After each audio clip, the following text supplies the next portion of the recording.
Now we want to turn to new developments in the case of a missing Delhi Township family. Stephanie Wen and her 2 young kids were reported missing in 2002. And now just fast forward to just last week. Her car was found submerged in the Ohio River in Aurora. Today, Indiana State Police are confirming a bone was found inside and it is believed to be human. Our Marielle Carbone has more on what comes next in this case.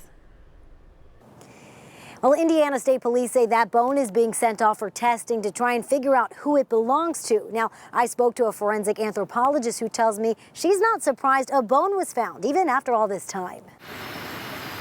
Nearly 20 years unsolved, a mystery hidden by water. And just what happened to Stephanie Wen and her 2 children? It was a very emotional case. I'm just glad that it's finally closed. The answer possibly inside this vehicle, where anthropologists with the University of Indianapolis believe they found a human bone.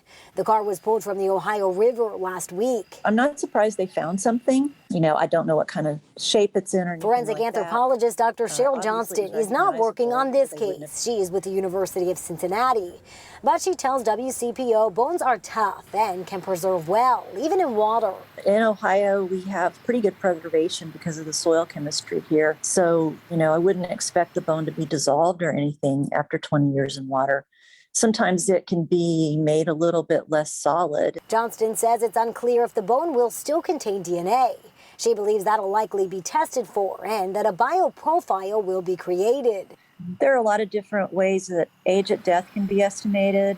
The sex of the individual can be estimated, how tall they stood in life, what their ancestral background was, any kind of trauma or pathology. Piecing together the person's story and, in this case, possibly ending a 20-year chapter. I'm happy for the family that we'll be able to hopefully give some closure. And Johnston tells me that most coroner's offices do have a forensic anthropologist on hand as a consultant. Now, I did reach out to the Dearborn County Coroner's Office to ask more about this current investigation, but we did not hear back. Reporting in Lawrenceburg, I'm Marielle Carbone, WCPO 9 News.